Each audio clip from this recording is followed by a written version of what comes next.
Quero saudar os irmãos com a paz do Senhor. É com grande alegria que nós vamos dar início à nossa terceira aula da disciplina Teologia Sistemática, matéria Teologia 2, do nosso livro do curso básico do CETADB, Centro Educacional Teológico das Assembleias de Deus no Brasil. E nós vamos começar, como sempre temos começado, com uma leitura bíblica e também com uma breve abordagem da Palavra de Deus. Nós vamos convidar os irmãos para, nesse momento, lermos 1 Coríntios, capítulo 2, versículos 1 a 5. 1 Coríntios, capítulo 2, versículos 1 a 5. Nós estamos incentivando os irmãos a sempre trazerem as suas Bíblias e acompanharem a leitura bíblica no próprio livro sagrado. Nós não vamos projetar aqui o versículo no monitor, apenas a referência está ali, mas nós não vamos projetar de propósito, justamente para que os irmãos possam sempre estar com as suas Bíblias, portando as suas Bíblias, e se eu estivesse aí de maneira presencial, eu ia gostar muito de ouvir o barulho das páginas, né? Os irmãos procurando as referências bíblicas. Mas como eu não posso ouvir, pelo menos eu estou procurando aqui imaginar isso, né? Que os irmãos estão nesse momento abrindo as suas Bíblias em 1 Coríntios capítulo 2, versículos 1 a 5. Vamos todos juntos ler, meus amados irmãos, a palavra de Deus, 1 Coríntios capítulo 2, versículos 1 a 5. E eu, irmãos, quando fui ter convosco, anunciando-vos o testemunho de Deus, não fui com sublimidade de palavras ou de sabedoria, porque nada me propus saber entre vós, senão a Jesus Cristo e este crucificado. E eu estive convosco em fraqueza e em temor e em grande tremor. A minha palavra e a minha pregação não consistiram em palavras persuasivas de sabedoria humana, mas em demonstração do Espírito e de poder, para que a vossa fé não se apoiasse em sabedoria dos homens, mas no poder de Deus. Glória seja dada ao maravilhoso nome do Senhor. Meus amados irmãos, nós vamos dar início à nossa aula de hoje, a nossa terceira aula sobre o livro A Trindade, do curso básico do CETADB, mas nós vamos começar fazendo aqui uma rápida abordagem bíblica. Nós temos lido a palavra de Deus, aqui em 1 Coríntios 2, versículos 1 a 5, e Paulo, escrevendo aqui a sua primeira carta aos Coríntios, que na verdade já foi a sua segunda carta. Os irmãos que leem com atenção 1 Coríntios, certamente notam que Paulo, ele havia escrito uma carta inicialmente que se perdeu. Isso fica claro nas entrelinhas, Paulo deixa entender isso ali nas entrelinhas, mas também de maneira muito clara ali no capítulo 5 de 1 Coríntios, ele mostra que a primeira carta que ele enviou aos Coríntios se perdeu. Esta primeira carta que nós temos, portanto, na nossa Bíblia, já é a segunda carta. E Paulo, ele escreveu a Corinto, a igreja de Corinto, que estava localizada numa cidade que era um importante centro da filosofia, especialmente a filosofia grega, não é? Porque Corinto, além de ser um importante centro, também estava muito próxima ali de Atenas. Corinto estava ao sul da Grécia, Atenas estava ali na parte sudeste da Grécia, e os irmãos sabem que Atenas era um importante, talvez o mais importante centro da filosofia na época, porque ali tinha nascido Sócrates, Platão e também Aristóteles, aos 17 anos depois da morte de seu pai, também tinha descido da Macedônia para estar ali também.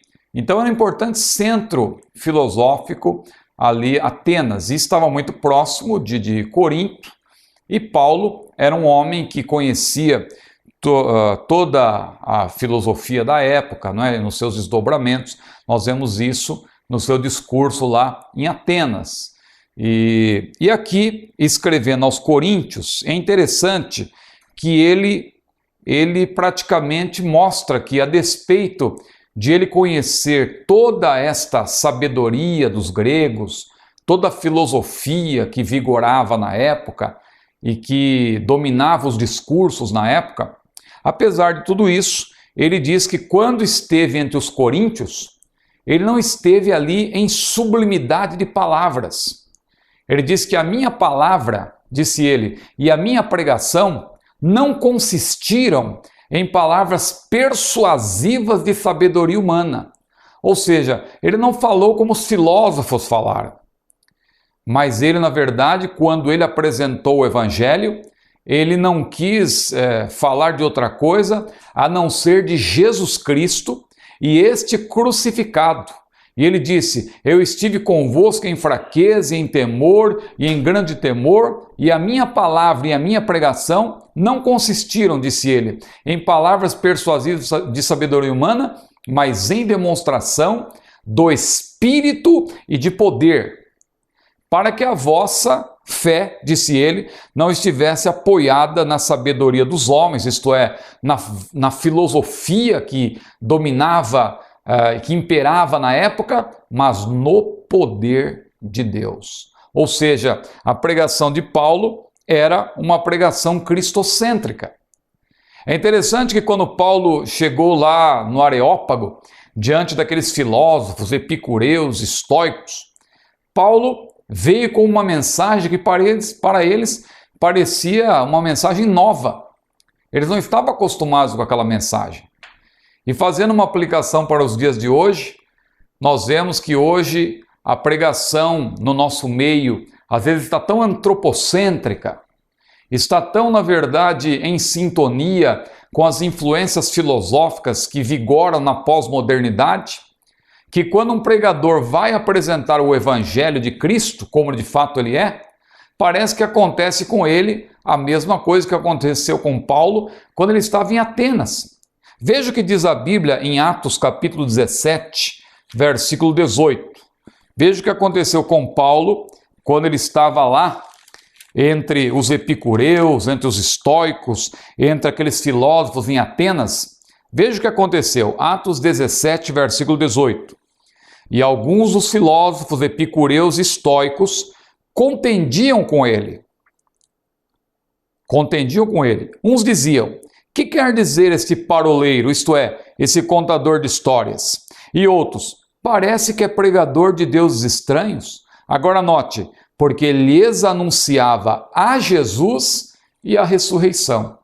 Ou seja, Paulo foi tido como paroleiro, como pregador de deuses estranhos, porque ele anunciava Jesus, porque ele falava da ressurreição. E hoje eu fico vendo em alguns lugares o pregador que fala de Jesus, ele acaba passando por uma situação similar.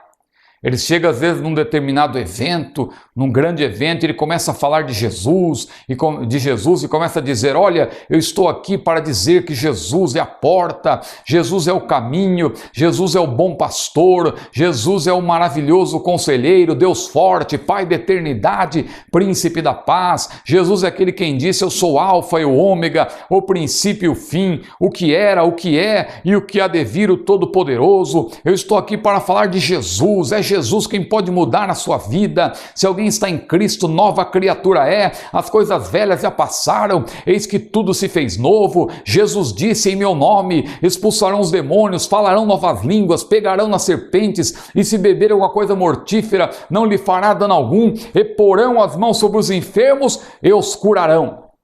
E o pregador só fala de Jesus. E dali a pouco um irmão olha para o outro e fala, pregador estranho, não é? Pregador diferente, não falou nada que a minha vitória tem sabor de mel, não falou que os sonhos de Deus jamais vão morrer, não falou nada sobre grávidos de um avivamento, porque hoje muitos pensam que a pregação pentecostal é esse tipo de mensagem.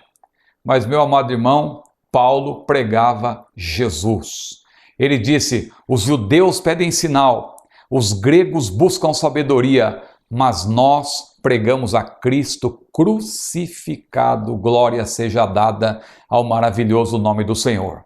E com esta rápida abordagem bíblica, eu quero convidar os irmãos a que estejamos atentos agora à nossa matéria. Nós estamos estudando Teologia Sistemática 2. Este livro, nós não vamos lê-lo aqui, porque nós queremos que os irmãos leiam o livro em casa. Os irmãos podem até usar como roteiro, se desejarem, mas é para ler o livro em casa, estudar em casa, para que possam juntar aquilo que os irmãos estão ouvindo aqui por parte do professor, com aquilo que os irmãos leram, e assim os irmãos vão ter um melhor proveito desta matéria. Vamos então para o nosso esboço geral, primeiramente, uma visão panorâmica da nossa matéria. Nós já estudamos sobre a doutrina da Trindade, que foi a nossa primeira aula. Tivemos uma aula sobre a doutrina de Deus o Pai, a teologia propriamente dita. E hoje nós vamos ter uma aula sobre a doutrina de Jesus Cristo. Veja aí, doutrina de Jesus Cristo, Cristologia.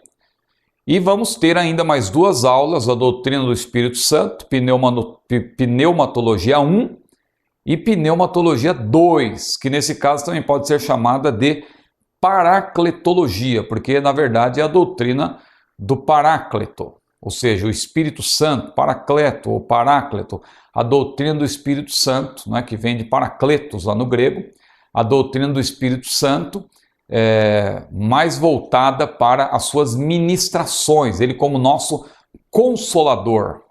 Muito bem, mas hoje a nossa aula é sobre Jesus Cristo, a doutrina de Jesus Cristo ou Cristologia.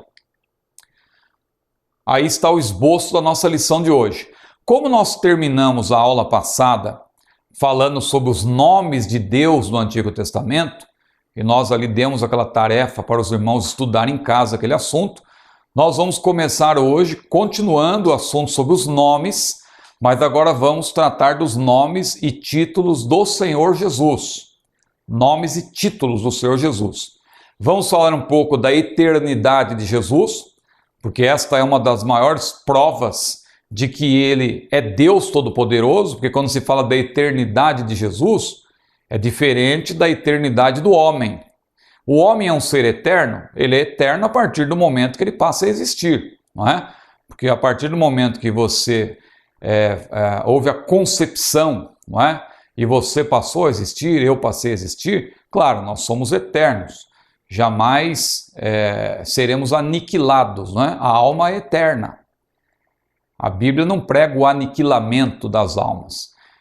Aqueles que serão salvos estarão por toda a eternidade com Deus. E os perdidos, lamentavelmente, estarão na eternidade sem Deus, no inferno, no lago de fogo, no Guiena, não é? Mas a alma é imortal e, em certo sentido, também é considerada eterna. Mas quando nós falamos da eternidade de Deus, é uma eternidade que não tem começo nem fim. De eternidade a eternidade, tu és Deus. E Jesus, ele detém esse atributo. Porque a Bíblia diz que no princípio era o Verbo, e o Verbo estava com Deus, e o Verbo era Deus. Jesus sempre esteve com Deus. Todas as coisas foram feitas por ele, e sem ele nada do que foi feito se fez. Então aí está a eternidade de Jesus, mas também a eternidade de Cristo, mas também a humanidade de Jesus. A partir do momento que ele se fez homem, não é? Ali ele passou a existir como homem e, segundo a Bíblia, ele continua sendo homem. É um mistério para nós.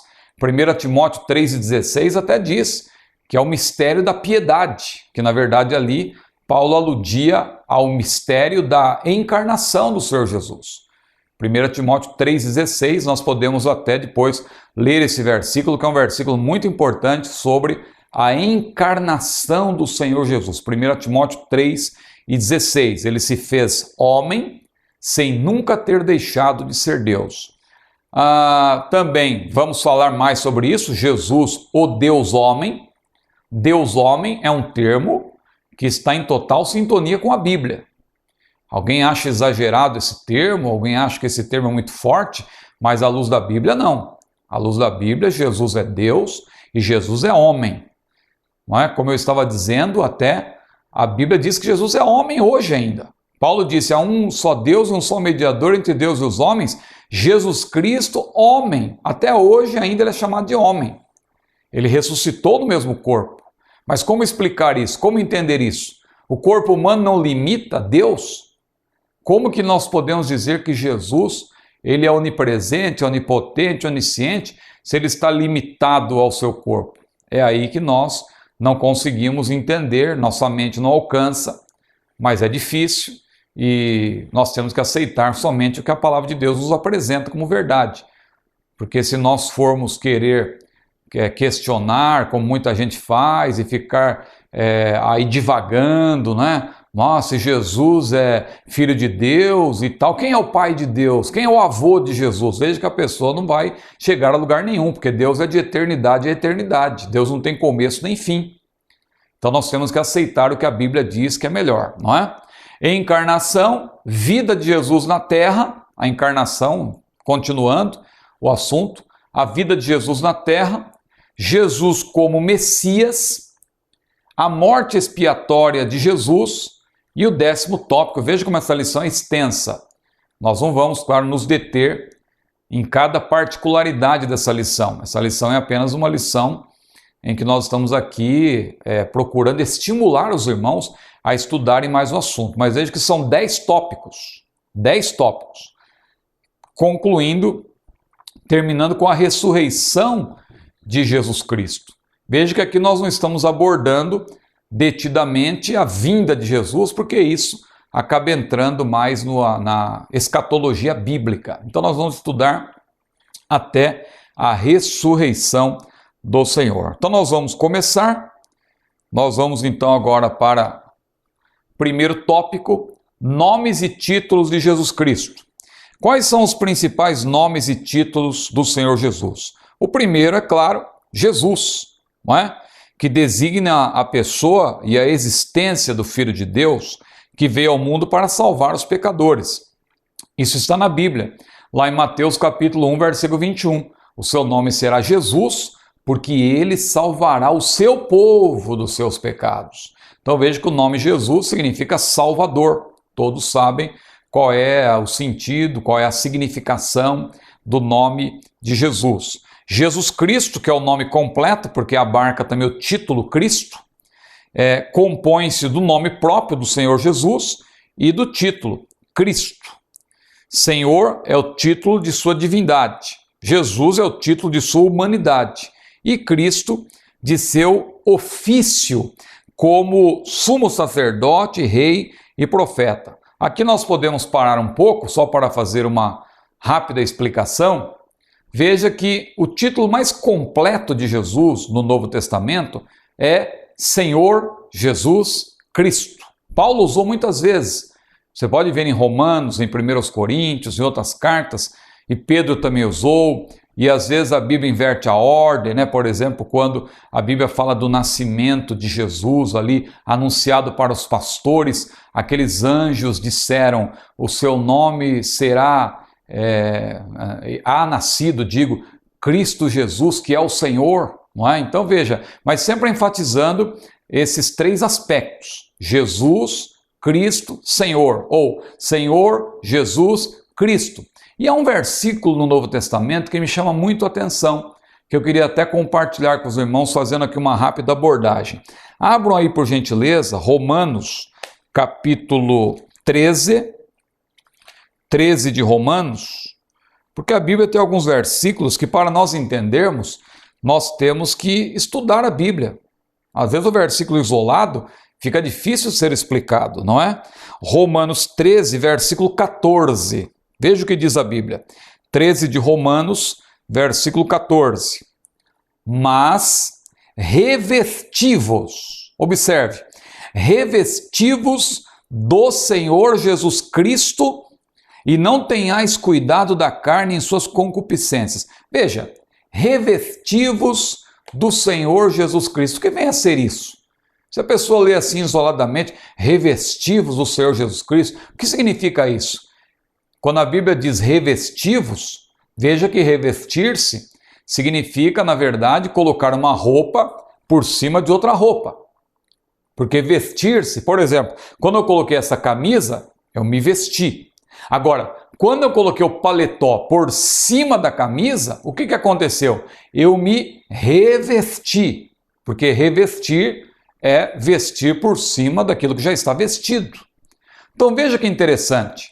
Nós, outrora, estávamos desprovidos da graça de Deus, estávamos nus, mas quando nós entregamos nossa vida para Jesus, nós somos vestidos, diz a Bíblia, de vestes de justiça. E agora, nós que já estamos vestidos, a palavra de Deus diz para nós, revestivos. O irmão já parou para notar quantas vezes na Bíblia, especialmente no Novo Testamento, mencionam-se revestimentos. A Bíblia fala, por exemplo, lá em Lucas 24 e 49, de um revestimento de poder, ficar em Jerusalém até que do alto sejais revestidos de poder. O batismo com o Espírito Santo é por isso que ele não pode ser confundido com a salvação. Porque o batismo com o Espírito Santo, nós vamos explicar depois, em pneumatologia, especialmente em paracletologia, nós vamos explicar que o batismo com o Espírito Santo é um revestimento de poder para quem já é salvo. É para quem já está vestido. É um revestimento. E a Bíblia tem vários outros tipos de revestimento, revestivos de humildade, e lá em Colossenses 3, Paulo fala de vários tipos de revestimentos, e o último que ele menciona ali, interessante, que é o amor, e ele diz, sobretudo, revestivos de caridade. É como se fosse um sobretudo realmente. A pessoa quando viaja aí para um país ou para uma cidade do Brasil que faz muito frio, a pessoa coloca aquela roupa bem quente e ainda põe um sobretudo por cima. E quando chega em um determinado estabelecimento lá aquecido por dentro, então a pessoa tira o sobretudo e pendura, mas a pessoa no frio, lá fora, ela é obrigada a colocar o sobretudo. E Paulo, ao falar do amor, ele diz, revestivos sobretudo. Veja que o amor é um revestimento importante. Agora, o que vem a ser o revestimento do Senhor Jesus Cristo? Paulo disse, revestivos do Senhor Jesus Cristo. Observe que a explicação que está aí no livro, em que nós dizemos que Senhor é o título da sua divindade, Jesus é o título da sua humanidade, é o nome, né, que corresponde à sua humanidade, e Cristo corresponde ao seu ofício como sumo sacerdote, rei e profeta. Se nós pararmos para meditar um pouco sobre isso, nós vamos ver que cada um dessas facetas desse nome multifacetado do Senhor, nós vamos ver que cada faceta diz respeito a um tipo de relacionamento. Por exemplo, Jesus, que significa Salvador, fala do relacionamento de Jesus para conosco, porque é Ele quem nos dá a salvação. Ele é Jesus que nos salva dos nossos pecados. Mas e Cristo? Cristo, no caso, significa ungido, ou seja, Jesus é o ungido de Deus. Isso fala do seu relacionamento com o Pai, o relacionamento dele para com Deus. Agora, meus irmãos, e Senhor?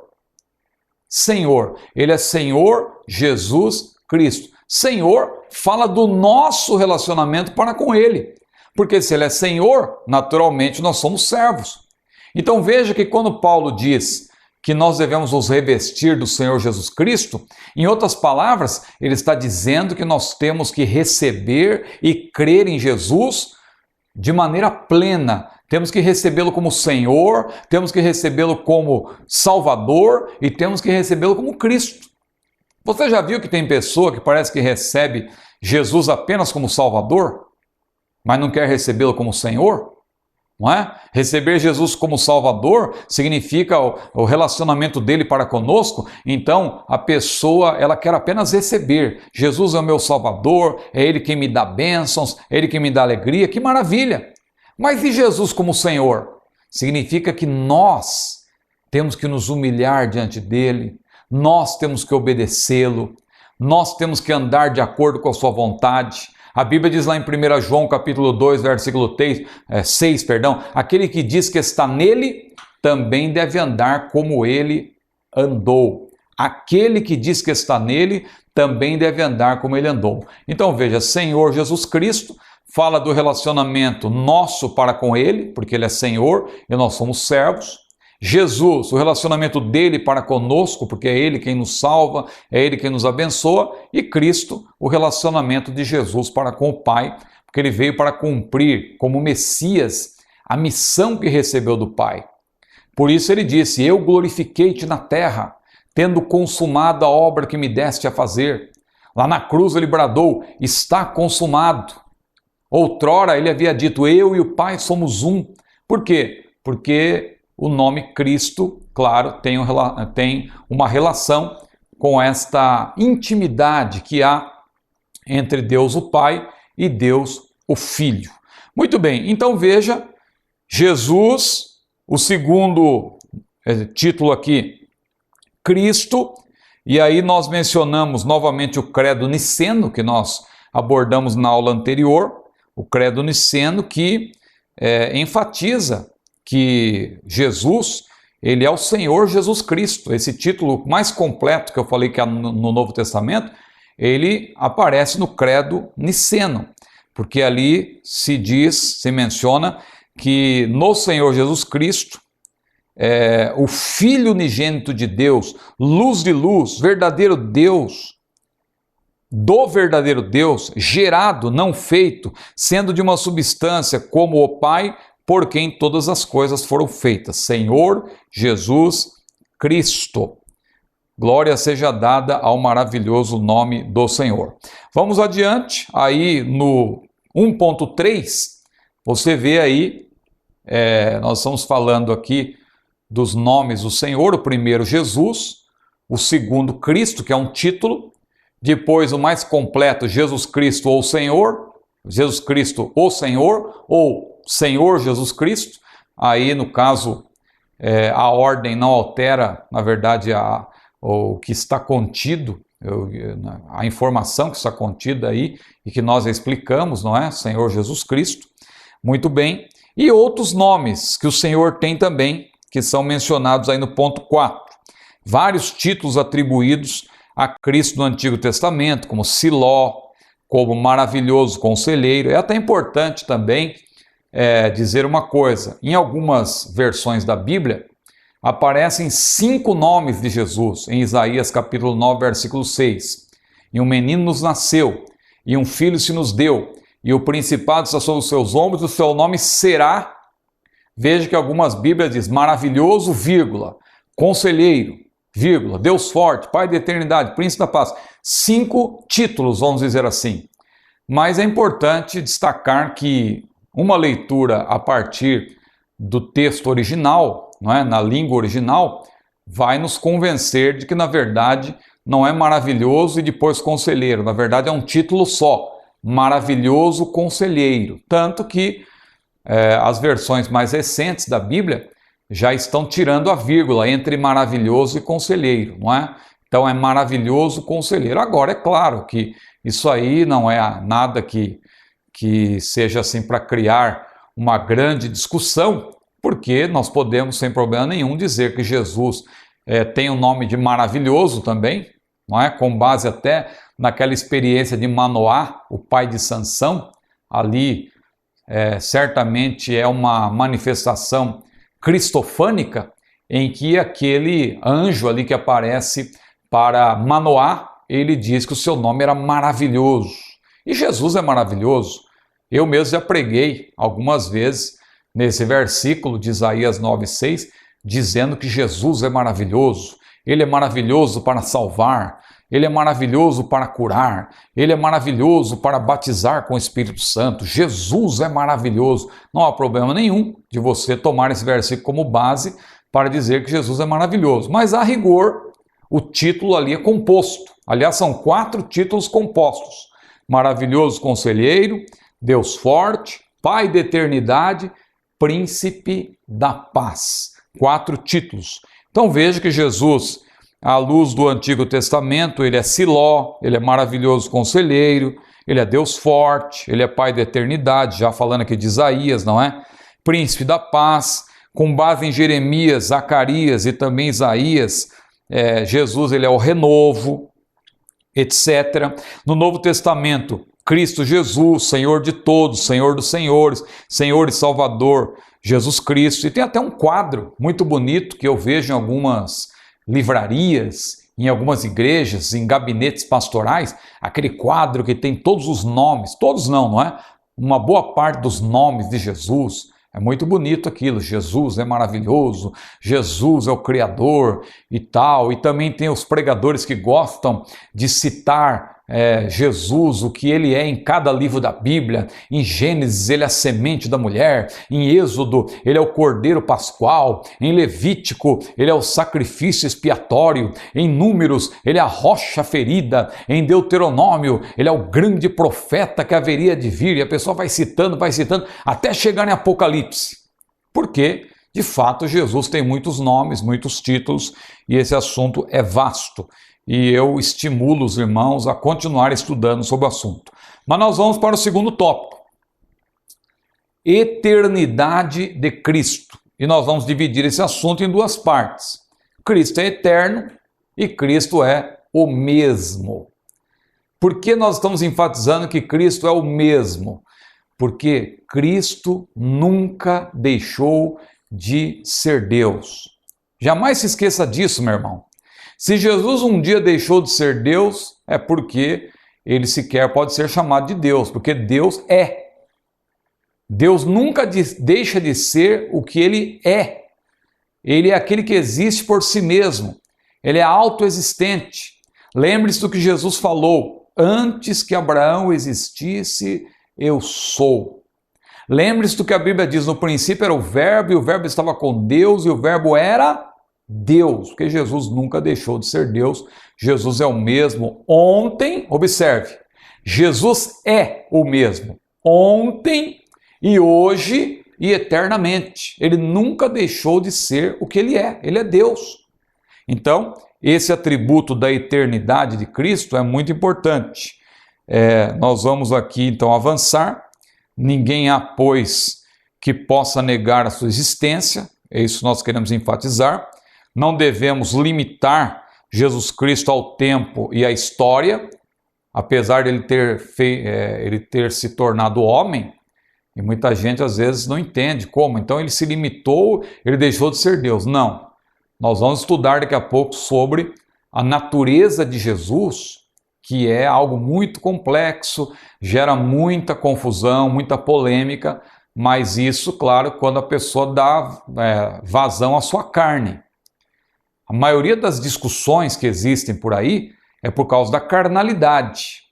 Porque essa pessoa espiritual, ela não vai entrar em contendas, em discussões, em vãs discussões, em questões loucas. Ela vai simplesmente aceitar o que a palavra de Deus diz. Não é? A pessoa não vai ficar criando contenda por aí por causa de assuntos que nós sequer temos condições de alcançar na nossa limitação, mas nós devemos aceitar pela fé. Então, Jesus é pré-existente, ou seja, ele existe antes de todas as coisas. A Bíblia deixa claro isso. Nós já até citamos algumas referências. João 17, por exemplo, versículo 4, ele diz que ali ele pedia que o Pai, ou ele orava ao Pai dizendo: glorifica-me com aquela glória que eu tinha antes que o mundo existisse. Então Jesus ele é pré-existente. João 8,58, que eu já citei: antes que Abraão existisse, disse Jesus, eu sou. Também Colossenses 1,17, que diz que ele é antes de todas as coisas. E o próprio Deus Pai, falando do Filho. Veja, ele não somente chama Jesus de Deus, lá em Hebreus 1,8, em que o autor de Hebreus cita o livro de Salmos. Deus o Pai não somente chama Jesus de Deus, como também corrobora aquilo que Jesus havia dito a respeito da sua preexistência. Porque ali em Hebreus 1,8, Deus o Pai diz, assim, conforme o autor registrou, Deus disse para o Filho: ó Deus. Veja, primeiro chamou Jesus de Deus, então não há problema nenhum em dizer que Jesus é Deus, o Filho, Deus Filho. Ó Deus, agora note, o teu trono subsiste pelos séculos dos séculos. Cetro de equidade é o cetro do teu reino. Então veja como Deus, o Pai, assevera que Jesus é eterno. Diz aí o ponto 1 da nossa reflexão: Cristo é eterno. Não é por acaso que ele é chamado de Pai da eternidade, lá em Isaías 9:6. Porque também de acordo com o profeta Miqueias, Jesus existia desde os tempos antigos, desde os dias da eternidade. Você se lembra daquela profecia de Miqueias 5:2, falando de Judá? Exatamente, quando fala de Judá, diz que de Judá sairia aquele, ou nasceria em Judá, aquele que é desde os tempos antigos e desde os dias da eternidade. Ou seja, Jesus, se fala muito hoje em dia do Jesus histórico, mas Jesus é tanto histórico como eterno. Há uma preocupação muito grande em se falar do Jesus histórico, mas nós que tememos a Deus, nós que confiamos na palavra de Deus, cremos piamente nas verdades de Deus, sabemos que ele não somente é histórico, ele não somente andou na terra, como também ele é antes de todas as coisas. Jesus é eterno. E negar essa realidade é negar não somente a história, mas negar a própria Bíblia. Cristo é o mesmo. Hebreus 13:8, que eu citei, diz que Jesus é o mesmo ontem, hoje, eternamente, e essas três dimensões de sua existência revelam, é claro, a sua eternidade. Eternidade é um atributo que não tem como dissociar da pessoa bendita de Jesus, e se tentarmos fazer isso, nós vamos também reconhecer, como muitos, lamentavelmente, têm reconhecido, embarcando até numa canoa furada, porque é embarcar numa canoa furada, a pessoa querer negar esse atributo do Senhor Jesus, que é a eternidade. Porque a Bíblia é clara, isso é a chamada doutrina do Logos, que os chamados alogoi, que nós citamos na aula anterior, não é? Eles negavam a doutrina do Logos. Eles negavam que Jesus é Deus, que Jesus sempre foi Deus. Eles diziam que Jesus passou, muitos diziam que Jesus passou a ser Deus, outros hereges daquela época, hereges e heresiarcas ali dos primeiros séculos, diziam que ele, na verdade, não é Deus como Deus Pai, ele é inferior, ele é superior aos homens, mas é uma condição intermediária, mas não é isso que a Bíblia ensina. A Bíblia é clara quanto à deidade do Senhor Jesus, porque ele é eterno. Então, esse tópico 2 é muito importante. Vamos para o tópico 3º, porque nós temos, nesta lição, 10 tópicos. Então, vamos avançar. Vamos agora para o 3º tópico, humanidade de Jesus. Humanidade de Jesus. Nesse ponto, nós vamos ver a encarnação do Senhor Jesus. Não confunda com reencarnação. Sempre quando falamos de encarnação, é preciso ter esse cuidado, porque há termos teológicos, por exemplo, pré-encarnação, manifestações pré-encarnadas de Jesus. Ou seja, pré, porque ele não tinha ainda se encarnado, mas ele se manifestou. Por exemplo, através de teofanias ou cristofanias, como nós mencionamos até nas nossas aulas de bibliologia. Mas, veja, pré-encarnação. Encarnação, quando Jesus se fez homem, o verbo se fez carne. Encarnação é fazer-se carne, o verbo se fez carne. Agora, reencarnação, aí não, aí já é uma heresia ligada ao espiritismo, que nada tem que ver com a palavra de Deus, com a Bíblia Sagrada, pelo menos para nós que somos cristãos. Claro que existe aí o segmento dos espíritas kardecistas, que gostam até de estudar a Bíblia, a sua moda, e quando eles tomam o texto lá de João 3:3, por exemplo, fala do novo nascimento, eles querem dizer que aquilo ali é, na verdade, uma reencarnação, mas veja que, na verdade, Jesus explicou para Nicodemos, não é? Porque Nicodemos disse: Senhor, quer dizer que o homem vai tornar ao ventre da sua mãe e vai nascer de novo? E Jesus explicou que ele não estava falando nada disso. Ele estava falando, na verdade, de um nascimento no plano espiritual. Ele estava falando da regeneração. É necessário nascer da água e do Espírito. A água representando, claro, o efeito purificador da palavra de Deus e o Espírito que age em conexão com a palavra de Deus, a água e o Espírito. Muito bem, então veja, é importante dizer aqui sobre a humanidade do Senhor Jesus, os motivos ou as razões pelas quais ele se encarnou. Jesus se encarnou, isto é, Jesus tomou a forma humana para, na verdade, cumprir 7 propósitos, pelo menos. 7 propósitos. Jesus se encarnou, primeiro, para confirmar as promessas de Deus. Veja quantas promessas que há no Antigo Testamento a respeito da obra redentora. Então Jesus veio para cumprir aquela promessa, por exemplo, lá de Isaías capítulo 7, versículo 14, a virgem conceberá e dará à luz um filho, e o seu nome será Emanuel. E Mateus, ele explica dizendo, Emanuel, que traduzido é Deus conosco. Ele cita a profecia e diz qual é o significado do nome Emanuel. Jesus veio para cumprir esta promessa, veio para cumprir tantas outras que estão no Antigo Testamento, que estão até nesse capítulo, que nós não vamos, claro, falar de uma por uma, mas os irmãos têm aí no livro para estudar. Nós temos aí neste capítulo as promessas que Jesus veio para cumprir. Ele veio cumprir as promessas que Deus fez. Então foi essa uma das razões da encarnação de Jesus. Uma segunda razão, que nós já mencionamos, ele veio para revelar a glória do Pai. O Verbo se fez carne, diz a Bíblia. Ele veio para revelar Deus, o Pai. E, claro, revelar Deus de maneira geral, porque Jesus também é Deus, não é? Então ele veio para revelar a glória do Pai, ele glorificou o Pai glorificou o Filho. Eles sempre demonstraram estar em total sintonia. Glorifica-me com aquela glória que eu tinha, disse Jesus, porque o Pai também glorificava o Filho. Este é meu Filho amado, a ele eu vi. Este é meu Filho amado, em quem me comprazo. Então veja o Pai glorificando o Filho. Então ele veio para revelar a glória do Pai.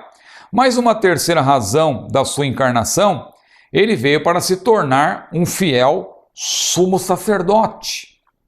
Ele veio para abrir o caminho para nós. O caminho para nós alcançarmos não somente a salvação, mas uma vida de maior intimidade com Deus. Tanto é verdade que lá em Hebreus, no capítulo 10, versículos 19 e 20, o que diz a Bíblia? Tendo, pois, ousadia para entrar no santuário pelo sangue de Jesus, pelo novo e vivo caminho que ele consagrou pelo véu, isto é, pela sua própria carne.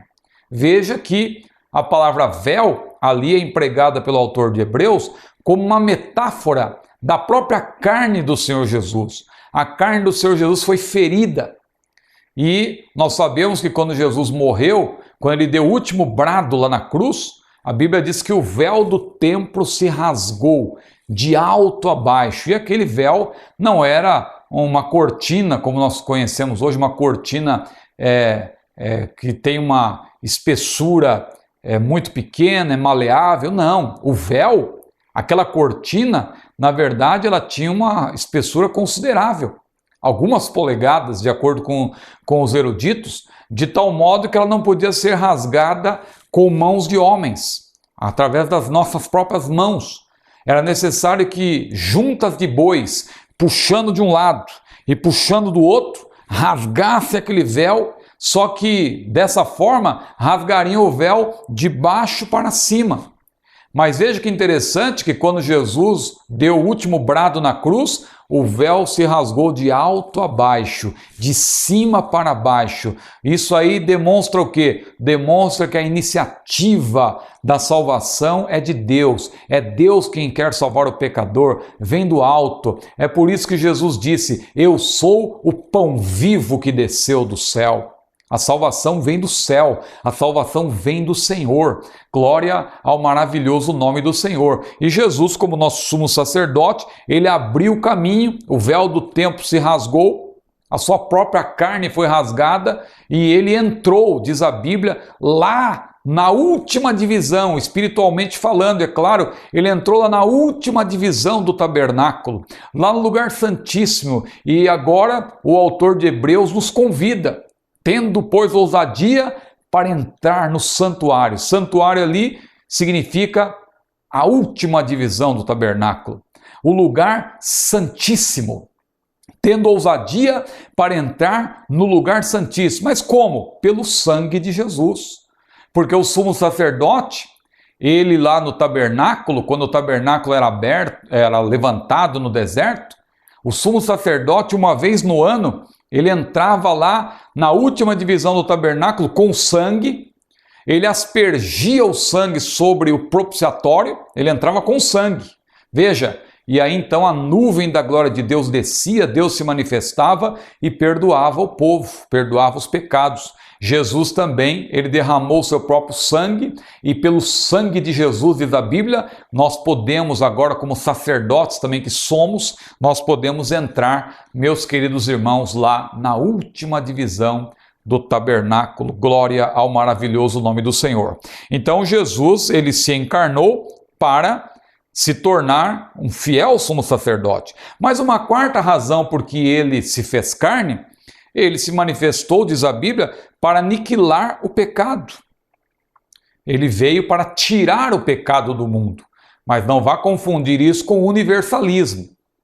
Quando a Bíblia diz lá em João 1,29 que Jesus ele veio para tirar o pecado do mundo, não quer dizer que automaticamente ele já tirou o pecado e que ninguém precisa mais se arrepender dos seus pecados. Lamentavelmente, a gente já vê pregadores hoje em dia falando isso. Um dia desses, eu ouvi um pregador, até de renome, não me pergunte o nome dele, é claro, até porque eu não tenho como responder, mas nem me pergunte depois, que eu também não quero aqui dar a impressão que estou jogando pedra em pessoas, não é isso. Mas eu estou aqui combatendo o erro, é importante isso também.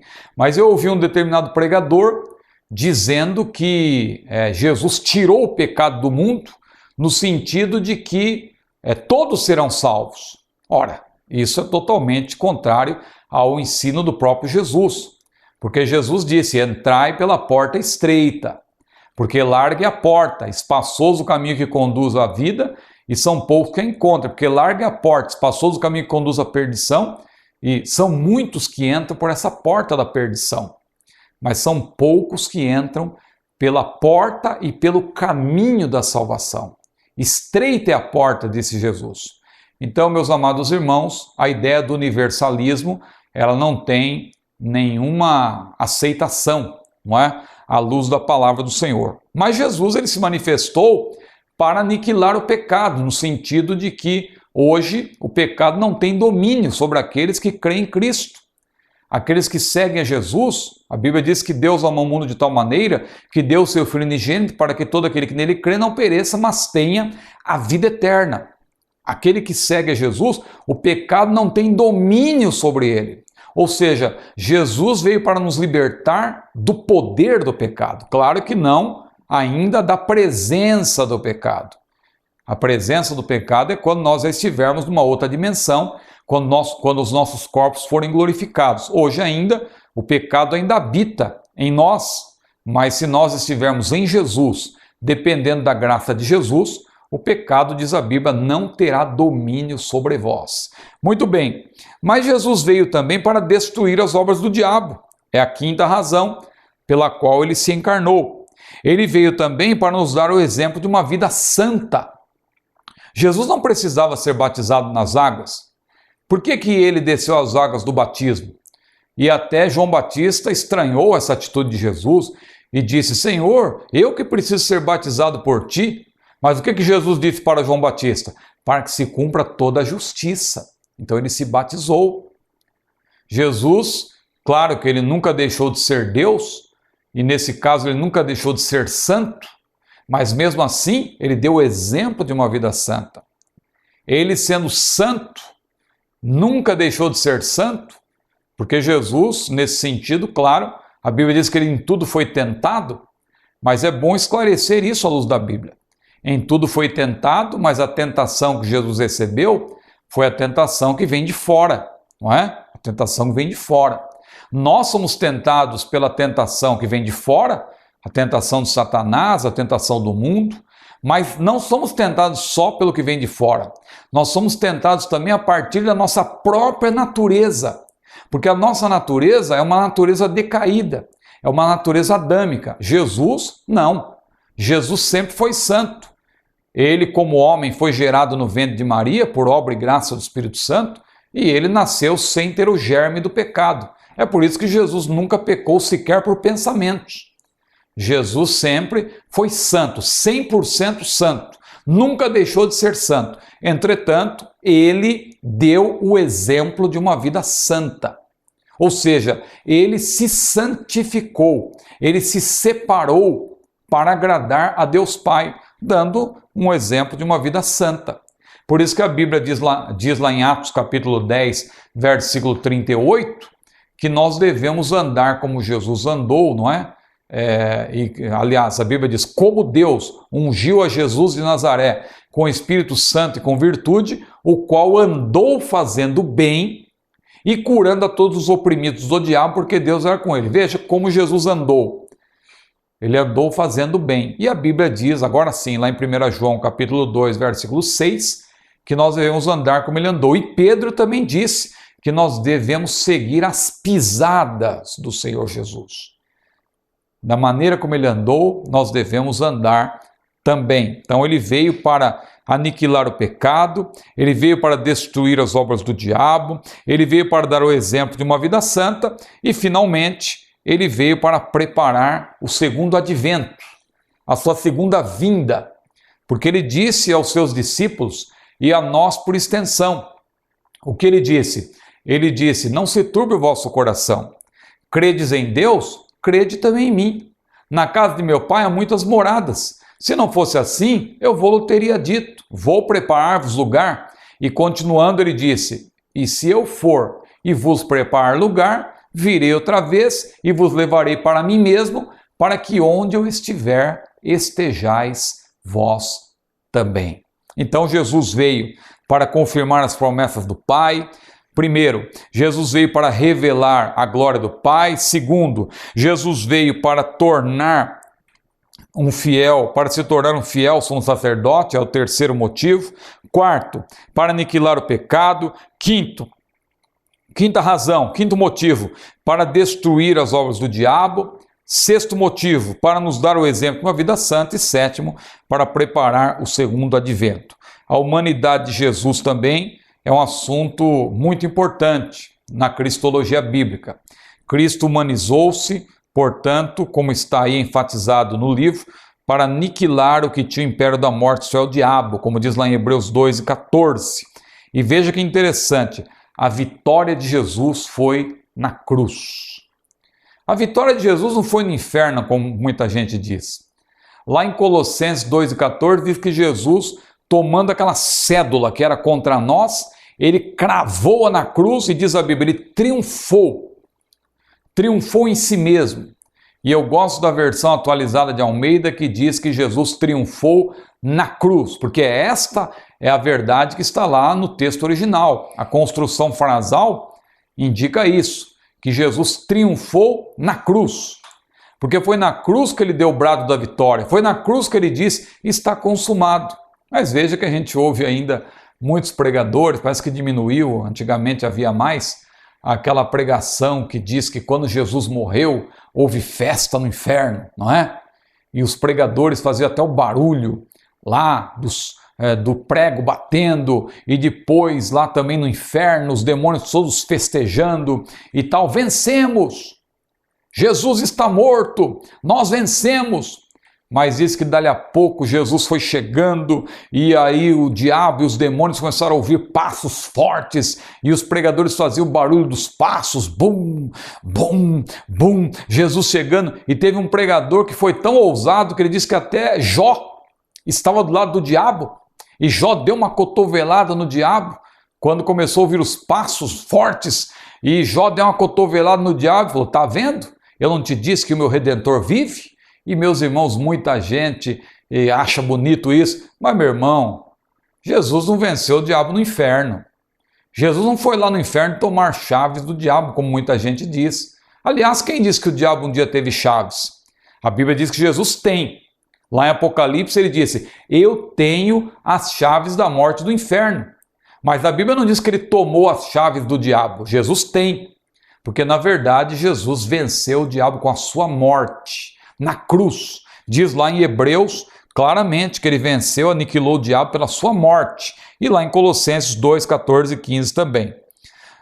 Veja que Jesus como homem, ele passou a ter corpo, alma e espírito. Isso é um mistério para nós. E hoje que Jesus é Deus homem, a Bíblia continua dizendo que ele é homem. Alguém vai perguntar, Jesus hoje tem alma? Jesus tem corpo? Jesus tem espírito? E eu pergunto, quando nós formos transformados e formos semelhantes a Jesus, será que vamos continuar tendo espírito, alma e corpo? Ou será que Deus vai nos transformar assim como, na verdade, eu ouvi até um pregador uma vez fazendo uma ilustração, né, do ovo, né, que o ovo tem a gema, o ovo tem a casca, o ovo tem a clara, mas depois, quando o ovo é chocado, na verdade, e quando quebra a casca do ovo, sai um novo ser, não é? Sai um pássaro, sai um passarinho ali de dentro e tal. Então, aquele pregador dizia que, na verdade, quando nós formos transformados, não vai ter mais não vamos estar mais na condição tripartida, espírito, alma e corpo, mas um novo ser. O que deve ficar claro para nós, evidentemente, é que Jesus, quando se fez homem, claro, ele passou a ter corpo, alma e espírito. Ou, na ordem da Bíblia, aqui de maneira didática eu escolhi falar corpo, alma e espírito, mas a ordem da Bíblia, lá em 1 Tessalonicenses 5:23, é espírito, alma e corpo, não é? Porque é a maneira como Deus vê o ser humano. Deus olha para o ser humano e ele enxerga o seu espírito, primeiramente. Claro que Deus vê tudo, Deus é onisciente, mas ele vê, eu digo no sentido de priorizar, ele prioriza o espírito humano. Então, falando do corpo de Jesus rapidamente, porque daqui a pouco as horas já vão me mandar parar, porque as horas passam depressa, como diz aquele hino da harpa cristã. Ao se fazer homem, Jesus tornou-se tríplice, tripartido.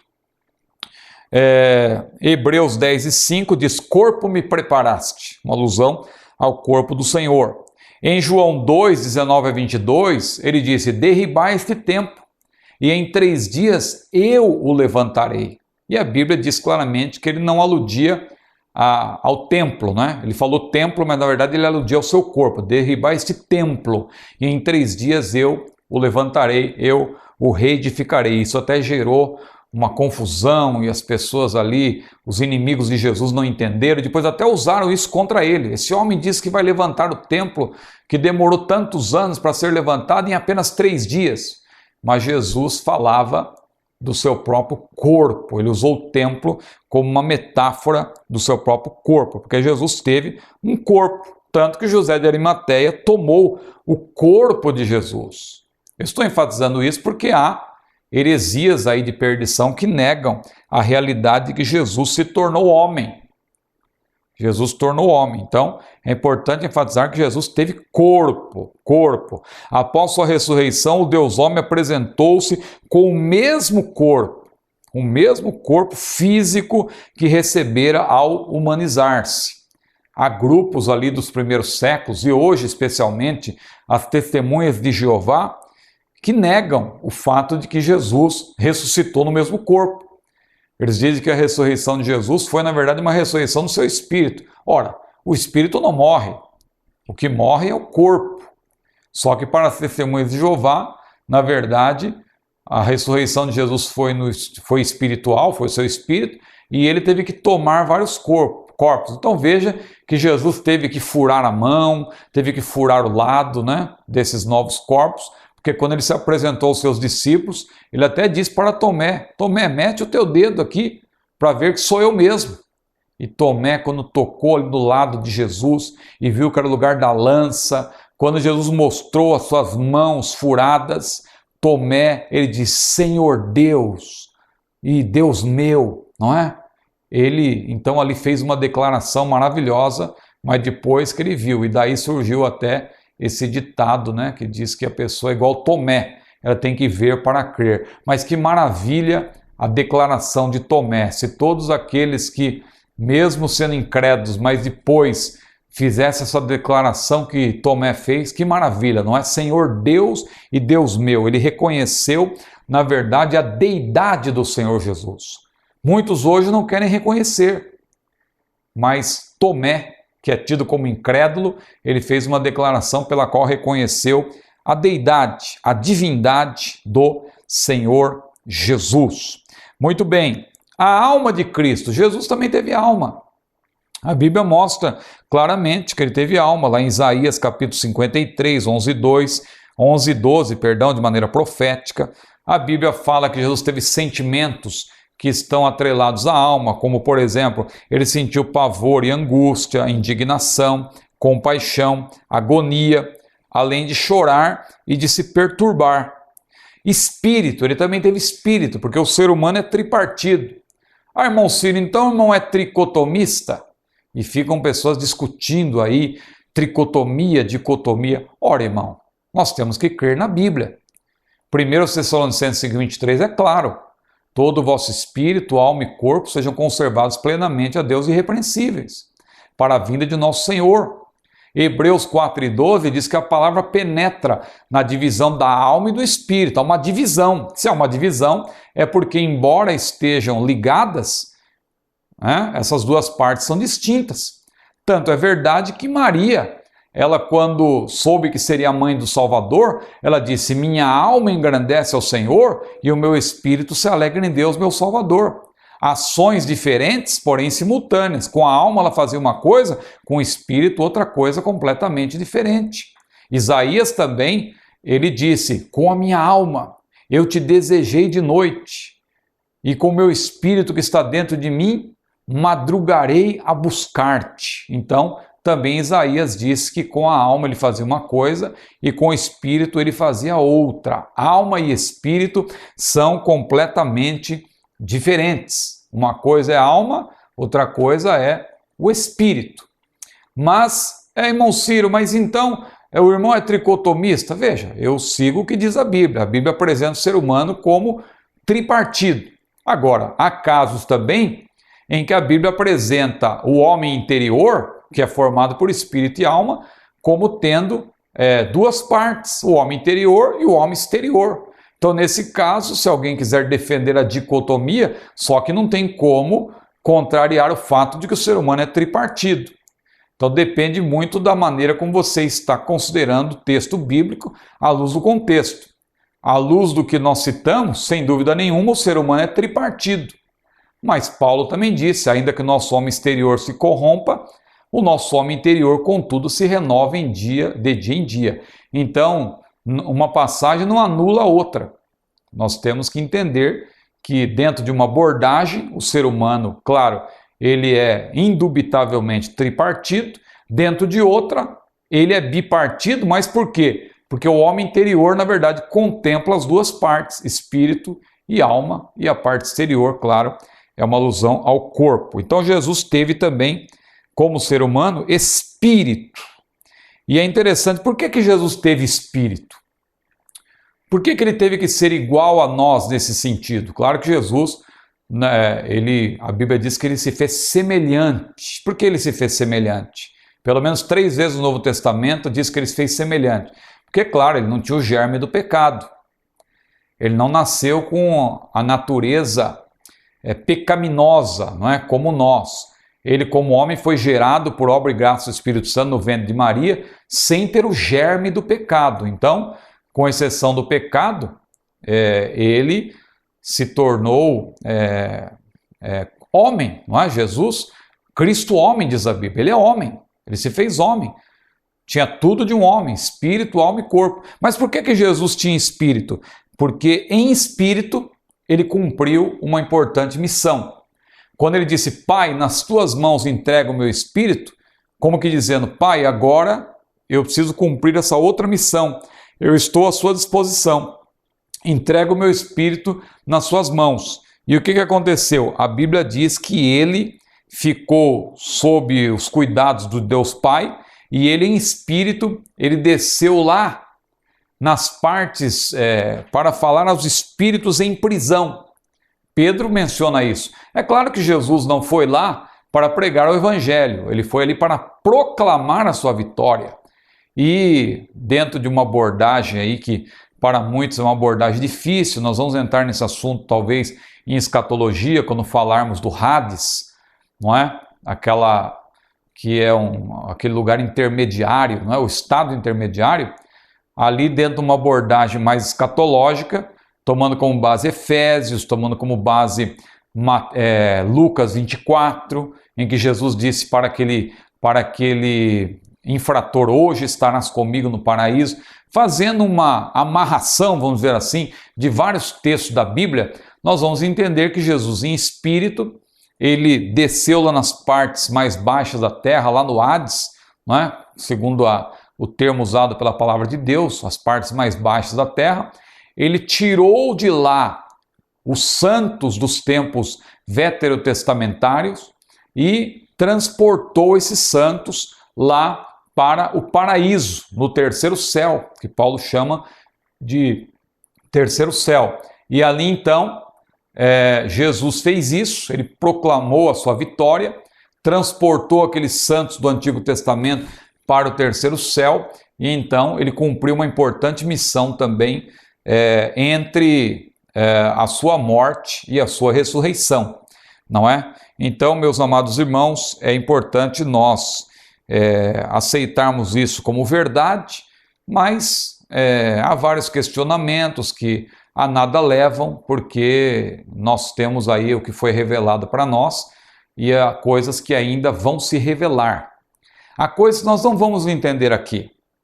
Quando nós citamos Deuteronômio 29, não é uma desculpa assim para não entrar em questões mais complexas, é porque de fato nós não temos as respostas. Qualquer resposta será meramente uma resposta filosófica. Nós vamos tão somente ficar divagando, usando a nossa limitação para abordar um assunto que a Bíblia não revela, não é? A Bíblia diz, por exemplo, em Romanos 8:18, que Deus, na verdade, ele nos revelará muitas coisas no futuro. Paulo disse, as aflições desse tempo presente não são para se comparar com a glória que em nós há de ser revelada. Veja, há de ser revelada. Não é agora, é só depois. E Deuteronômio 29 que eu citei, a mesma coisa. As coisas encobertas são para o Senhor, porém as reveladas são para nós. O que não está revelado para nós claramente, nós podemos até, não é pecado a pessoa supor, a pessoa achar que é isso ou que é aquilo, só não deve a pessoa, claro, ser dogmática ou também se opor ferrenhamente a quem adota uma conduta de não entrar nessas questões, que é o meu caso. Eu, sinceramente, eu gosto de estudar a Bíblia a fundo, com a ajuda do Espírito Santo, é claro, mas eu reconheço a minha pequenez, reconheço quando devo parar e apenas aceitar o que está escrito na palavra do Senhor. Vamos adiante. Vamos agora para o quarto tópico. Jesus, o Deus homem. E aí, só uma citação, na verdade uma recapitulação, do que nós apresentamos em teologia, não é? Que são alguns tipos de heresias que havia nos primeiros séculos e que, na verdade, continuam, até hoje, não é?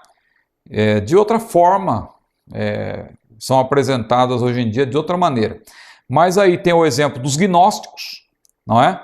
Nós temos aí o exemplo dos gnósticos, que nós apresentamos na outra aula, que afirmava não ser possível conhecer a existência e a natureza divinas, e com isso eles acabavam negando também a realidade do corpo humano de Cristo Jesus, e o gnosticismo ele foi combatido nas páginas do Novo Testamento, especialmente por João, que na sua segunda carta ele disse que há muitos enganadores que entraram no mundo, os quais não confessam que Jesus Cristo veio em carne. Veja aí se ele não estava combatendo o gnosticismo. Disse ele, este tal é o enganador e o anticristo, ou seja, o espírito do anticristo ali já estava se manifestando, como hoje também. O anticristo, perdão, ele ainda não se manifestou visivelmente, mas o espírito do anticristo, ele já está neste mundo. Então, gnosticismo. O agnosticismo, ou os agnósticos, também nós já mencionamos na aula anterior. Então, aí está a descrição deles, que os irmãos podem também ampliar os seus conhecimentos a respeito deles, lendo também este enfoque aqui em Cristologia. Os ebionitas, não é? Os ebionitas, termo que designa, que significa pobre ou indigentes, eram judeus cristãos que não abriam mão das cerimônias mosaicas, eles eram rígidos, não é? Os maniqueus, termo de origem persa, não é? Seu fundador, Mani, morto em 276 por ordem do governo da Pérsia.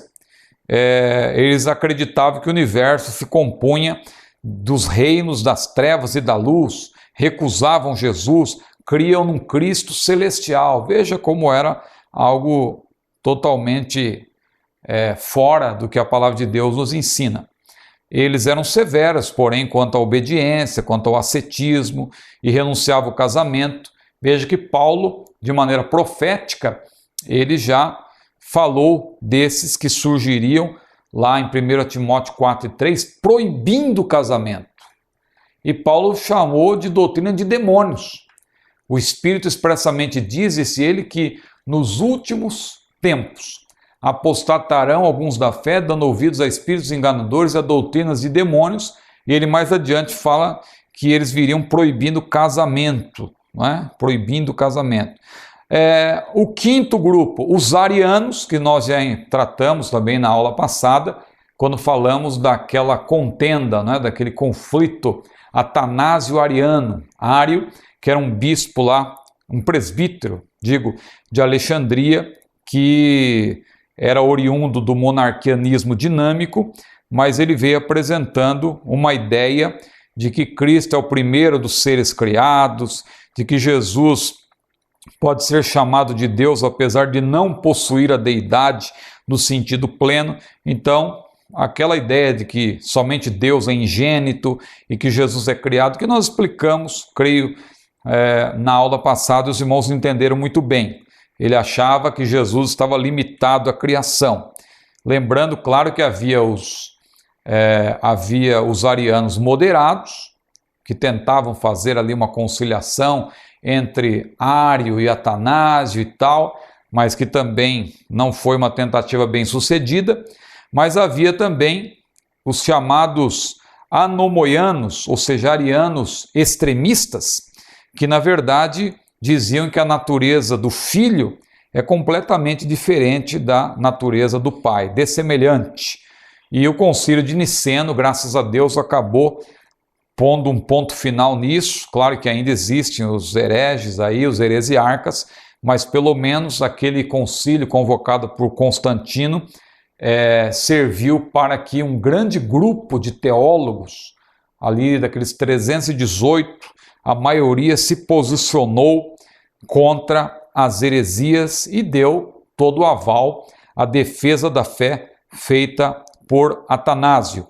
Os apolinarianos, claro, seguidores de Apolinário, que era bispo de Laodiceia lá no século IV, eles diziam que Cristo possuía um corpo humano, mas não uma mente ou espírito humanos. Veja, a mente e o Espírito de Cristo provindo sua natureza divina. Então, há uma tentativa de tentar explicar a natureza de Jesus, não é? A dupla natureza de Jesus, que é muito complicada, não é? Nesse sentido, nós temos que aceitar pela fé que Jesus nunca deixou de ser Deus, mas tentar explicar a maneira como se manifestava aí essa dupla natureza de Jesus já é algo que transcende a esfera do ser humano. Não é?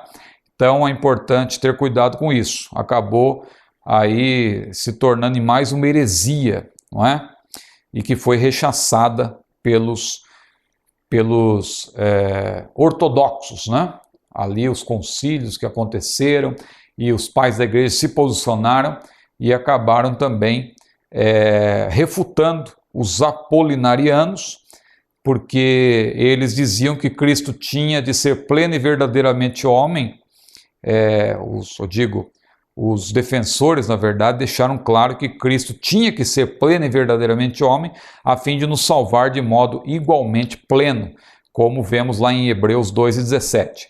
Os nestorianos, eles ensinavam a existência de duas pessoas separadas do mesmo Cristo. Veja, como se Cristo, dentro dele, houvesse duas pessoas. Também outra heresia, que não tem base na palavra de Deus. Porque, meus irmãos, a encarnação do Senhor Jesus é um grande mistério. Veja o que diz a Bíblia em 1 Timóteo 3:16. Olha o que diz a Bíblia em 1 Timóteo 3, versículo 16. 1 Timóteo 3:16. E sem dúvida alguma, grande é o mistério da piedade. Veja, grande é o mistério da piedade. Aquele que se manifestou em carne, falando de Jesus, foi justificado em espírito, visto dos anjos, pregado aos gentios, crido no mundo e recebido acima na glória.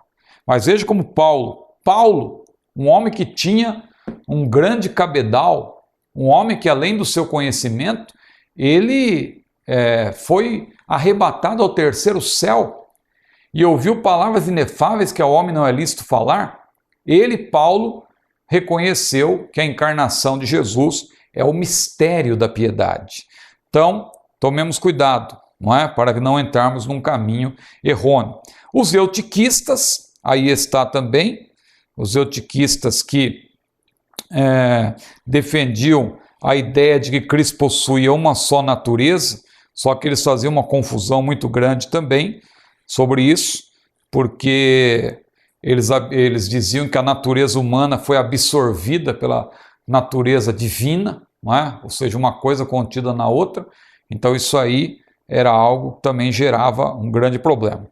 Mas o que a Bíblia diz? O que a Bíblia diz? A Bíblia diz que Jesus é plenamente Deus e plenamente homem.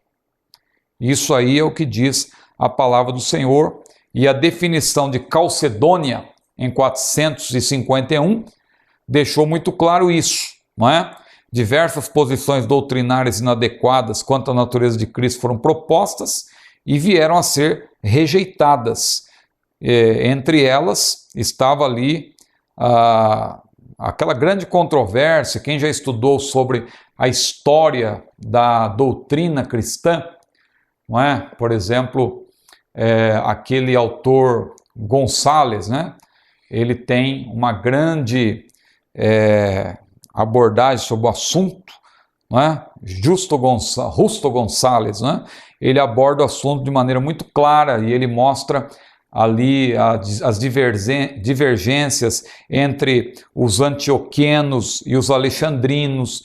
Um dava mais ênfase para a humanidade de Jesus, outro dava mais ênfase para a deidade de Jesus, e aquele grande concílio que foi convocado lá em Calcedônia, ele acabou pondo fim a essa discussão, porque ali foi apresentada a definição de Calcedônia. A definição de Calcedônia, assim resumindo, ela diz que Cristo, uma definição de fé, não é? Ela diz que Cristo é perfeito na divindade e perfeito na humanidade, verdadeiro Deus, verdadeiro homem, com alma racional e com corpo da mesma substância do Pai, quanto à divindade, e quanto à humanidade da mesma substância que nós, em tudo semelhante a nós, menos no pecado. Muito bem, meus irmãos, nós vamos agora para o quinto tópico, o Deus homem e seus atributos. Quais são os atributos? Onipotência, que nós já mencionamos até em outras aulas, que Jesus, ele é onipotente, ele tem todo o poder, é-me dado todo o poder, disse Jesus, nos céus e na terra. Mas ele não recebeu esse poder quando ele ressuscitou. Ele sempre foi o Todo-Poderoso, porque ele nunca deixou de ser Deus. ele se autolimitou, mas como homem. Mas isso não quer dizer que ele perdeu a sua deidade, ele perdeu o seu poder, não é? Quando ele diz é-me dado todo o poder no céu e na terra, claro que ele está dizendo isso porque ele havia ressuscitado e agora, como homem também, ele estava já numa outra dimensão, numa outra condição. Seu corpo não estava mais sujeito às leis da natureza, não é? Mas claro que a Bíblia diz de maneira muito precisa que nele habita corporalmente a plenitude da divindade. Ele é Deus. Onipresença, isso aqui é um mistério para muitos e tem gerado debates acalorados porque muita gente quer debater o assunto do ponto de vista filosófico. Claro que se entrarmos pelo campo filosófico é muito complicado porque o corpo naturalmente limita, não é? Pela lógica, o corpo limitaria a onipresença. Mas Jesus até, numa certa ocasião, lá em João 3:13, ele disse que ninguém subiu ao céu senão o que desceu do céu. E disse ele, o Filho do Homem que está no céu. Ah, irmão Ciro, mas isso não está em todos os manuscritos, mas está em vários, não é? Então nós não podemos também desprezar e achar que isso aí pode ser desconsiderado e vamos então dizer que Jesus não quis ressaltar a sua onipresença nesta passagem. Porque na verdade, se parasse aqui, por exemplo, ninguém subiu ao céu senão o que desceu do céu, também de certa forma ele está defendendo o fato de que ele é o Deus pré-existente, o Deus todo-poderoso, e que nesse sentido, claro, se ele é todo-poderoso, ele jamais perdeu qualquer dos seus atributos. Agora, o que é claro para nós é que ele voluntariamente, veja bem, voluntariamente, foi um ato da sua vontade, ele voluntariamente se limitou, se aniquilou ao se fazer homem. Onisciência, Jesus, quando andou na terra, nós vemos, mesmo como homem, ele em alguns momentos ali, a Bíblia deixa muito claro que ele conhecia o que está no coração dos homens. Ali fica claro que não é uma revelação que Deus lhe deu naquele momento específico, mas a Bíblia mostra ali o sentido ali do verbo, é que é algo contínuo, algo que Jesus tinha como algo próprio dele, ele conhecia. Não é que ele passou a conhecer ali por uma revelação da parte de Deus, não. Ele sabia tudo que estava no coração do ser humano. Há muitos versículos aqui para considerar, mas nós vamos adiante. Temos outros atributos aí para os irmãos estudarem, vários. Veja, unicidade, nesse sentido, não é no sentido da heresia do unicismo. Unicidade, porque na verdade não há ninguém como ele. Ele é o monogenés, unigênito do Pai. Unicidade, verdade, infinidade, imensidade, onipresença, eternidade, inteligência, sabedoria, amor, justiça, retidão, presciência, providência, vontade, misericórdia, santo, justo, manso, ele é humilde, ele é inocente, ele é obediente, imaculado, amoroso. Veja, tudo isso para os irmãos estudarem assim com mais cuidado, porque não há tempo aqui nessa aula tão rápida de abordarmos todos os atributos do Senhor Jesus. Mas vamos para o sexto tópico, encarnação do Senhor. A encarnação envolve a concepção virginal, concepção foi virginal. Não havia, usando aqui a linguagem jurídica, não havia acontecido uma conjunção carnal entre José e Maria. Então veja que Jesus foi ali gerado no ventre de Maria por obra e graça do Espírito Santo. Então a sua concepção foi virginal. Agora, Maria continuou sempre virgem? Não. À luz da Bíblia não, porque a Bíblia menciona os irmãos de Jesus. Várias passagens da Bíblia dão conta de que Jesus teve irmãos e irmãs. Pelo menos 4 irmãos e pelo menos 2 irmãs. Quer dizer, 4 irmãos, certo, porque a Bíblia menciona os nomes deles. Agora, irmãs, pelo menos duas, porque a Bíblia menciona os 4 irmãos por nome e as suas irmãs, no plural. No plural, a gente vai aqui considerar que pelo menos 2 irmãs Jesus teve, pelo menos 2, não é? Ele foi nascido na plenitude dos tempos, isto é, na era cristã, como nós dissemos em outra aula, o mundo já estava preparado para Jesus realizar a sua obra, havia um idioma falado no mundo todo, o grego koiné, estradas pavimentadas, condições de navegação e a Pax Romana, uma paz imposta pelo Império Romano. Então Jesus veio na plenitude dos tempos. E aí há uma explicação sobre os tempos, que os irmãos também poderão estudar melhor a definição de tempos e períodos. O que é uma geração, o que é idade e época, o que é período e etapa, o que é fase, tempo, dispensação. Nós vamos retomar isso, claro, na nossa aula de escatologia, eternidade. E aqui também é importante observar que Jesus nasceu em Belém. A cidade de Belém também foi determinada, foi escolhida por Deus para o nascimento de Jesus. Houve a profecia de Miqueias, não é? Que Jesus nasceria em Belém, que em hebraico significa casa de pão, em aramaico casa de carne. Aparece pela primeira vez ligada à morte e sepultamento de Raquel, uma importante cidade ali na história de Israel, por causa dessa relação com Raquel, mas uma cidade desprezada por muitos, uma cidade pequena, mas Jesus ali nasceu e o verbo se fez carne, diz a palavra do Senhor. A data do seu nascimento não dá para saber, há uma grande polêmica inclusive em torno disso, e as pessoas querendo dizer que não se deve celebrar o Natal, porque ninguém sabe qual é a data do nascimento de Jesus, mas nós, irmãos, celebramos o Natal independentemente de sabermos a data correta, porque, na verdade, sabemos que a obra de Cristo ela está num tripé. A sua encarnação, a sua morte vicária e a sua ressurreição. Se ele não tivesse nascido, ele não teria morrido.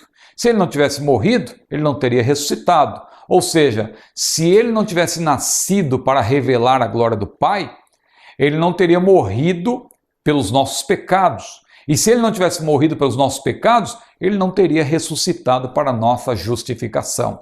Então, se nós glorificamos a Cristo pela sua morte e também pela sua ressurreição, por que não glorificar a Cristo pelo seu Natal? Ademais, meus irmãos, a época de Natal, embora 25 de dezembro não seja o dia do nascimento de Jesus, mas sim uma data convencionada pela Igreja Romana, que persiste até hoje, nós, mesmo sabendo que Jesus não nasceu nessa época e mesmo adorando Jesus todos os dias da nossa vida, nós não podemos perder a oportunidade nessa época do ano de apresentar Cristo, de glorificar a Cristo em público, de falar de Jesus. Não há problema nenhum nisso, não há pecado nisso. Infelizmente há grupos aí que estão querendo apresentar uma argumentação completamente exagerada, contrária à celebração do Natal. Eu não vou aqui entrar em pormenores, porque o tempo não permite, mas eu, por graça de Deus, eu tenho um blog, o blog do Ciro, não é? Que os irmãos podem procurar na internet, basta colocar lá no Google, blog do Ciro, que vai aparecer lá, ou se não meu nome, Ciro Sanches e Bord, e também, por graça de Deus, no blog, ou melhor, no portal CPAD News, há também um blog meu, ali em que eu sempre abordo esses assuntos, sobre o Natal, o crente deve ou não celebrar o Natal, por quê, etc. Não há tempo aqui de entrar em detalhes nesta aula. Também a visita, ali também a questão dos magos, é importante isso aí também, não é? Porque a Bíblia, a rigor, diz uns magos. Não diz que eram 3 e nem que eram reis, mas a igreja da maioria diz que eram 3 reis magos e ainda dá nomes, não é? Baltazar, Melquior e Gaspar. Mas a Bíblia diz apenas que eram uns magos que não eram astrólogos, mas também não eram astrônomos. Eram estudiosos dos astros, eram mestres, eram estudiosos e que foram guiados por Deus. E ali também nós vemos que Herodes, né, os inquiriu para saber exatamente quando eles haviam visto a estrela e informado que foi por eles, Herodes mandou matar as crianças de 2 anos para baixo. Aí está também uma indicação de que quando os magos visitaram Jesus, Jesus não estava na manjedoura, como nós vemos nos presépios da igreja da maioria. Não, Jesus não estava numa manjedoura. A Bíblia diz que ele estava numa casa. Estava numa casa, não é? E veja que interessante, Jesus já tinha tido ali a participação dos anjos no seu nascimento, quando eles o glorificaram e disseram paz na terra, boa vontade para com os homens, glória a Deus nas alturas, paz na terra, boa vontade para com os homens. E agora também, praticamente 2 anos depois, pelo que tudo indica, nós vemos aí uma celebração do Natal na Bíblia. Quem disse que a Bíblia não fala da celebração do Natal? Cerca de 2 anos depois, os magos chegam ali na casa onde Jesus estava e apresentaram ouro, incenso e mirra e glorificaram a Jesus, não é? O menino Jesus. Glória seja dada ao maravilhoso nome do Senhor. Tem muito assunto neste capítulo. Os irmãos devem estudar em casa. Vamos para o 7º tópico. Vida de Jesus na terra. Sua obediência. Jesus, irmãos, ele não precisava obedecer, mas a Bíblia diz que ele aprendeu a obediência. E os irmãos já notaram que nós somos salvos pela obediência de Jesus? É muito comum dizermos que nós somos salvos pela graça de Jesus. Muito bem, mas veja o que diz a Bíblia também em Romanos. Abra aí, Romanos capítulo 5. 5 de Romanos, vamos ler rapidamente. 5 de Romanos, vamos ver o que diz a Bíblia. Romanos 5, olha o que diz a Bíblia. Nós somos salvos também pela obediência de Jesus. Romanos 5,19. Porque, como pela desobediência de um só homem, isto é, Adão, muitos foram feitos pecadores, assim pela obediência de um. Pela obediência de um, isto é, Jesus Cristo, muitos serão feitos justos. Nós somos salvos também pela obediência de Jesus. Ponto 2, a sua vida adulta, a vida adulta de Jesus. E aí também há questionamentos, por exemplo, o que aconteceu com Jesus dos 12 aos 30 anos, a Bíblia não revela e há muita especulação, mas a Bíblia dá pelo menos algumas indicações do que aconteceu, não é? Diz que o seu crescimento foi natural, porque crescia Jesus em sabedoria, em estatura e em graça para com Deus, para com os homens. Diz que ele crescia e se fortalecia em espírito, cheio de sabedoria, e a graça de Deus estava sobre ele. A Bíblia menciona então o seu crescimento como natural. A Bíblia apresenta o seu desenvolvimento físico e mental, não é? O fato de ele não ter possuído uma natureza pecaminosa, sem dúvida alguma, claro, contribuiu para o seu crescimento em graça e sabedoria para com Deus e os homens. Mas ele teve um desenvolvimento mental como qualquer outro homem.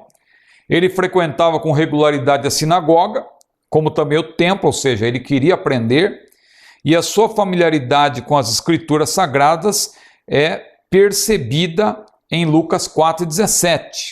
Ali diz que ele achou o lugar em que estava escrito. E olha que Jesus ali estava usando um rolo em que não havia capítulos e versículos. Hoje nós temos a Bíblia dividida em capítulos e versículos, mas Jesus, veja como ele era hábil nas Escrituras. Aqui tem uma sequência cronológica para os irmãos estudarem. Jesus partindo da manjedoura, nascido, circuncidado, apresentado e aos 12 anos. Alguns teólogos fazem até objeções quanto aos 18 anos de silêncio da sua vida, mas o fato é que depois dos 12 anos temos algumas informações. Quais são? Que ele crescia em estatura, não é? E diz que ele chegando a Nazaré, onde fora criado, diz Lucas 4,16. Então essa ideia de que Jesus foi para a Índia e Jesus foi não sei para onde, isso aí não tem fundamento nenhum, não tem base bíblica, porque Lucas 4,16 diz que ele foi criado em Nazaré, Lucas 4,16, e chegando a Nazaré, onde fora criado. ele cresceu socialmente, ele teve um desenvolvimento espiritual. E, meus irmãos, temos aqui também a genealogia de Jesus, que é um assunto muito interessante, abrangente para os irmãos estudarem, vale a pena estudar.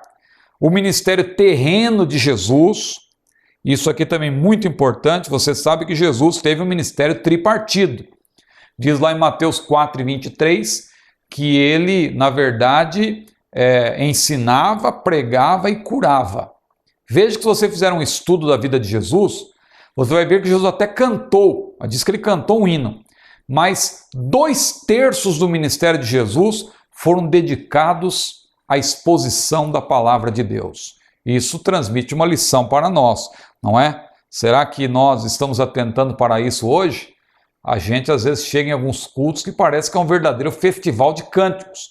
Não que eu seja contra a música, mas 2/3 do ministério de Jesus foram dedicados ao ensino e à pregação da palavra de Deus. O ministério de Jesus na Judéia, onde ele permaneceu 8 meses, o ministério de Jesus na Galiléia, onde ele ficou mais tempo, 2 anos, e o ministério de Jesus em Pérea, onde ele ficou mais um pouco de tempo, 4 meses. Vamos para o 8º tópico, Jesus como Messias. E aí nós temos uma infinidade de profecias messiânicas que é para os irmãos estudarem também. Não dá para eu abordar aqui cada uma delas. Se eu tivesse tempo, que maravilha, seria muito bom. Mas é para os irmãos estudarem. Veja aí quantas profecias messiânicas. Pelo menos aí 55 profecias. Veja como o Antigo Testamento, ele, na verdade, conversa, está em perfeita sintonia com o Novo, não é? O ministério messiânico de Jesus, isto é, Cristo como sumo sacerdote, Cristo também, meus amados irmãos, como profeta, e Cristo como rei, sacerdote, profeta, não é? É um ministério tripartido também do Senhor Jesus, como rei, como profeta, como sacerdote. Vamos para o 9º tópico, a morte expiatória de Jesus. Veja que assunto maravilhoso. Eu fico maravilhado, inclusive, meus amados irmãos, com os hinos da nossa harpa cristã. Há muitos que desprezam. Hoje em dia, parece que os hinos da harpa cristã, para muitos, não têm mais validade nenhuma. Mas eu fico maravilhado com os hinos da harpa cristã, porque muitos deles falam do sacrifício vicário, do sacrifício expiatório do Senhor. Aqui no livro nós temos também um destaque para as 7 palavras da cruz.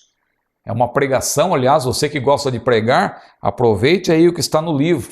Use essa mensagem que ela é maravilhosa, as 7 palavras da cruz.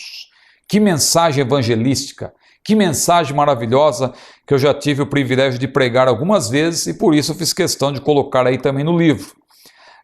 Fatos sobre a crucificação de Jesus. O Pai teve de abandoná-lo. Deus meu, disse Jesus, por que me desamparaste? Ali como homem, ele estava morrendo por nós e o Pai o abandonou. Por quê? Porque Jesus levou sobre si os nossos pecados.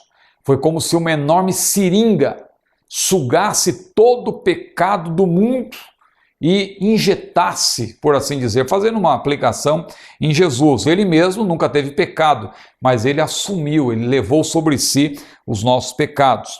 Ele mesmo entregou a sua vida, sua morte foi uma morte vicária e sua morte foi uma morte cruel. Mas tudo isso ele fez por nós. Glória a Deus. E falando da harpa cristã, eu me lembro daquele hino maravilhoso. Que hino maravilhoso da harpa cristã que diz: ó, que precioso sangue, sangue remidor. Veja se isso não nos comove, não é? Bendito seja o Cordeiro que na cruz por nós padeceu. Que hinos maravilhosos, porque na nossa harpa cristã nós temos a doutrina da palavra de Deus cantada. Glória ao maravilhoso nome do Senhor. Vamos agora para o último tópico, encerrando essa lição, porque as nossas horas aqui já nos mandam parar, não é? a ressurreição de Cristo, que é uma bênção para nós. Há um texto da Bíblia que muito fala ao meu coração, que é 1 Coríntios capítulo 15, versículos 17 a 20, que diz: se Cristo não ressuscitou, é vã a vossa fé, e ainda permaneceis nos vossos pecados. Mas agora Cristo ressuscitou dentre os mortos e foi feito as primícias dos que dormem. Glória seja dada ao maravilhoso nome do Senhor. Se ele não tivesse ressuscitado, a nossa fé seria vã. Veja quantos líderes religiosos já morreram, mas nenhum deles ressuscitou. Somente Jesus ressuscitou. Glória ao maravilhoso nome do Senhor. A nossa lição aí também aborda conceitos errôneos sobre a ressurreição, desde Sócrates, Platão, Aristóteles, que negavam, claro, uma ressurreição corporal, mas nós vemos que a ressurreição de Cristo, ela é um assunto maravilhoso, porque Cristo tornou-se o primeiro da ressurreição dos mortos. E se ele ressuscitou, nós haveremos de ressuscitar também. Cristo as primícias, diz a Bíblia, depois os que são de Cristo na sua vinda. Nós vamos tratar disso em escatologia. A necessidade da sua ressurreição, a morte e a ressurreição de Cristo são o tema central da salvação e da justificação da pessoa humana. O plano salvífico incluía não só a morte de Cristo, Deus o ressuscitou por seu poder pessoal, como Paulo afirmou, agora Cristo ressuscitou dos mortos, foi o texto que eu já citei. Houve uma tentativa de negar a ressurreição de Jesus, mas a Bíblia deixa claro que foi ali um plano urdido pelos inimigos da cruz de Cristo, que mentiram e tal, e disseram que os discípulos haviam roubado o corpo de Jesus, mas há provas cabais, não é? Houve testemunhas. Jesus apareceu pelo menos 5 vezes no dia da sua ressurreição, depois outras 5 vezes. Paulo diz que ele apareceu ali para aproximadamente 500 irmãos e assim por diante. Então, meus irmãos, graças a Deus, porque Jesus ressuscitou e foi feito as primícias dos que dormem. Que Deus abençoe a todos. Como eu falei, as horas já me mandaram parar e nós vamos concluir então essa nossa terceira aula sobre Teologia Sistemática 2. Nós vamos então, na próxima aula, abordar aí o assunto que é pneumatologia. Vamos começar, é um assunto em 2 partes, será a nossa 4ª aula. E nós então, mais uma vez, enfatizamos que temos aí à disposição dos irmãos vários cursos teológicos, o básico, o médio, o avançado, também curso de missões, curso de capelania, tudo à disposição dos irmãos, apresentados esses cursos pelo nosso CETADB, Centro Educacional Teológico das Assembleias de Deus. Que Deus abençoe a todos, em nome de Jesus, a paz do Senhor.